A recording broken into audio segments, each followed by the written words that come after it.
अभ्यासी YouTube channel में सभी मित्रों का स्वागत है। सभी वीडियो को मैंने दिन के हिसाब से बनाया है, तो आपको विनती है कि मेरी चैनल में प्लेलिस्ट में देखकर वीडियो को दिन के हिसाब से क्रम अनुसार ही देखें, तो ये विषय समझना आपके लिए आसान हो जाएगा। और चैनल को सब्सक्राइब और वीडियो को लाइक जरूर कर दे। चलिए तो विषय को आगे देखें।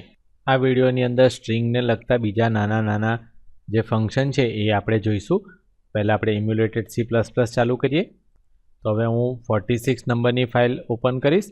એટલે pnds 46 नंबरनी फाइल में ओपन करी अने अहींया तमने एक नानो प्रोग्राम जोवा मळे छे कि जेनी अंदर आपणे स्ट्रिंग लेंथ, स्ट्रिंग कॉपी अने स्ट्रिंग कैट એટલે कॉन्केटिनेट माटेना प्रोग्राम जोवा मांगीए छे। तो strlen એટલે કે स्ट्रिंग लेंथ, strcpy એટલે કે स्ट्रिंग कॉपी અને strcat કેટ એટલે કે કોન્કેટ એટલે કે જોઈન એની માટેના જે ફંક્શન છે એ આપણે જોવા માંગીએ છીએ।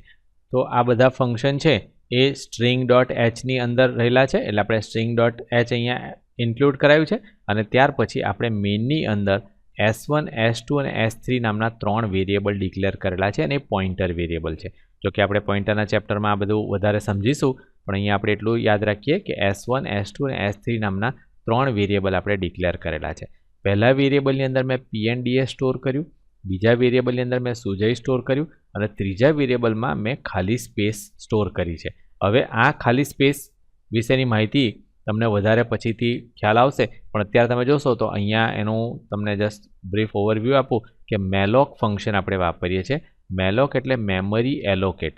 હવે મેમરીને ઓક્યુપાય કરવા માટે છે આપણે જ્યારે પોઇન્ટરનું ચેપ્ટર તમે બરોબર સમજી લેશો એટલે તમને આ બધી વસ્તુ શું કરવામાં આવે છે એ તમને ખ્યાલ આવી જશે। પણ અત્યારે હું તમને સમજાવું કે આપણે ધારો કે આ s3 નામનો વેરિયેબલ છે કે જેની અંદર આપણે અગાઉ જોઈ ગયા કે આપણે જો કોઈ પણ કેરેક્ટર આપણે આવી રીતે ટાઈપ કરતા હતા કે કેરેક્ટર નેમ, તો હવે નેમની પાછળ આપણે આવી રીતે લખતા હતા।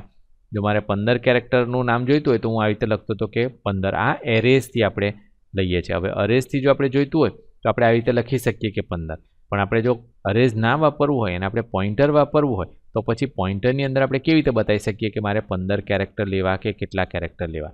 તો એક કેરેક્ટર બતાવવા માટે અહીંયા આપણે આ બધી વસ્તુ કરેલી છે જેની અંદર ને આપણે મેલોક છે। મેલોક એટલે memory allocate, size of character જેટલું, એટલે એક કેરેક્ટરની સાઇઝ આપણે જોઈ ગયેલા હતા કે 1 બાઇટ છે, તો 1 બાઇટ જેટલું આપણે લઈએ છીએ અને એની અંદર આપણે શું કરીએ છીએ તો કે આ જસ્ટ મેં ખાલી ફેન્સી સ્ટાઇલ બતાવી છે કે આપણે સ્ટ્રિંગ લેન્થ અહીંયા પણ વાપરી શકો એટલા માટે કે string length of s1 plus string length of s2, એટલે આપણે અહીંયા જેટલું લાંબુ નામ લખીએ, ધારો કે હું અત્યારે મેં pnds લખેલું છે તો આ 4 કેરેક્ટર છે ને આ 5 કેરેક્ટર છે, એટલે આનો ટોટલ સરવાળો થશે 9 કેરેક્ટર અને ત્યાર પછી એનાથી વધારે એક છેલ્લે એન્ટર માટે એટલે કે ટોટલ 10, એટલે 10 સ્પેસ અહીંયા સાઇઝની અંદર સ્ટોર કરવામાં આવશે। તો જો હું એકલું ખાલી એવું લખું કે મેલોક 10 તો પણ ચાલે, પણ આ એટલા માટે લખ્યું છે કે ધારો કે અહીંયા હું આ pnds ને બદલે કોઈ વધારે લાંબુ નામ લખી દઉં કે આખું pn ડેટા સિસ્ટમ લખી દઉં કે તમે કોઈ તમારું નામ અહીંયા જો બદલશો તો પછી આપમેળે એના જેટલી જે વિડ્થ છે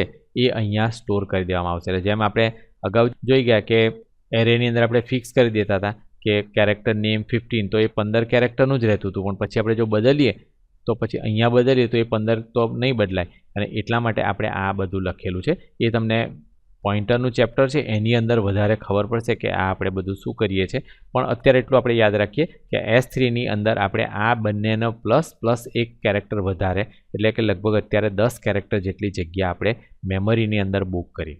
ત્યાર પછી આપણે ક્લિયર સ્ક્રીન કર્યું, ત્યાર પછી આપણે કર્યું સ્ટ્રિંગ કોપી s3 s1। હવે આની અંદર s1માંથી જે કંઈ s1ની સ્ટ્રિંગ હશે એ s3ની અંદર સ્ટોર કરવામાં આવશે। આપણે હંમેશા યાદ રાખવાનું છે કે આની અંદર આમ સ્ટોરિંગ કરવામાં આવશે। કોમ્પ્યુટરની અંદર કોઈ વખત આમ ઊંધું સ્ટોરિંગ કરવામાં નથી આવતું, એટલે s3 છે એ s1ની અંદર સ્ટોર નથી કરતું, પણ s1 જે છે એ s3ની અંદર સ્ટોર થશે। કારણ કે આપણે જનરલી જોયું કે આપણે નોર્મલી આવી રીતે લખીએ છીએ કે ઇન્ટીજર a = 5, આ 5 નંબર છે એમાં સ્ટોર થશે, એટલે આપણે આ રીતે આમ સ્ટોર કરીએ છીએ। તો જો આપણે જમણી બાજુથી ડાબી બાજુ સ્ટોર કરતા હોય તો પછી અહીંયા પણ આપણે એ જ રીતે ગણીશું કે આ જે S1 છે એ આ S3ની અંદર કોપી કરવામાં આવશે. એટલે સ્ટ્રિંગ કોપી કરશે એટલે અહીંયાથી આ અહીંયા કોપી કરવામાં આવશે. હવે જ્યારે સ્ટ્રિંગ કોપી કરવામાં આવે છે ત્યારે શું કરવામાં આવે છે તો કે એની અંદર જે જૂની રહેલી સ્ટ્રિંગ હોય એ બધું કાઢી નાખવામાં આવશે. જો કે અહીંયા ઉપર આપણે જૂની કોઈ સ્ટ્રિંગ લખેલી નથી ને આપણે 10 સ્પેસ જ આપણે ખાલી લીધેલી હતી, પણ જો કંઈક S3માં લખેલું હોત તો એ ભૂસાઈ ગયું હોત અને એને બદલે S1 એટલે કે આ PNDS જે છે એ સ્ટોર થઈ જશે. જ્યારે કે strcat આપણે યુઝ કરીએ એટલે સ્ટ્રિંગ કોન્કેટ આપણે યુઝ કરીએ. કોન્કેટનો મતલબ થાય છે જોઈન, બે સ્ટ્રિંગને ભેગી કરવી.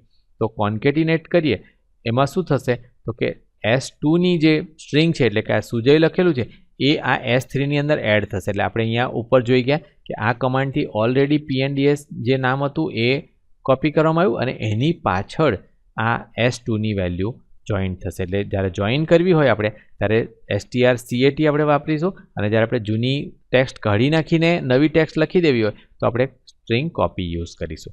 ત્યાર પછી આપણે એ 3ની વિડ્થ પ્રિન્ટ કરવી છે એટલે આપણે %d યુઝ કર્યું અને અહીંયા આપણે યુઝ કર્યું સ્ટ્રિંગ લેન્થ strlen. strlenનો મતલબ થાય છે string length. String length of S1 S1 કેરેક્ટરની સ્ટ્રિંગ લેન્થ અત્યારે 4 કેરેક્ટર મને જોવા મળે છે.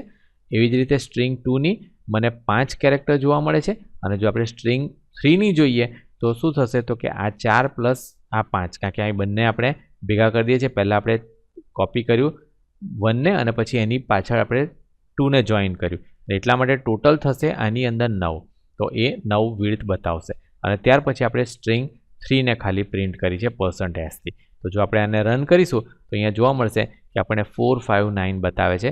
પહેલી જે સ્ટ્રિંગ છે એની વિડ્થ આપણને 4 બતાવે છે, બીજી સ્ટ્રિંગની વિડ્થ આપણને 5 બતાવે છે અને છેલ્લી સ્ટ્રિંગની વિડ્થ આપણને 9 બતાવે છે. અને છેલ્લી જે સ્ટ્રિંગ હતી એ અહીંયા પ્રિન્ટ કરીને બતાવે છે કે PNDS અને સુજય બંને ભેગા થઈ ગયા છે અહીંયા, એ અહીંયા આપણને જોવા મળે છે. તો બે સ્ટ્રિંગને જ્યારે ભેગી કરવી હોય ત્યારે આપણે સ્ટ્રિંગ કેટ ફંક્શન વાપરીશું અને એક સ્ટ્રિંગને બીજી સ્ટ્રિંગ પર આપણે કોપી કરવી હોય ત્યારે આપણે strcpy એટલે સ્ટ્રિંગ કોપી વાપરીશું.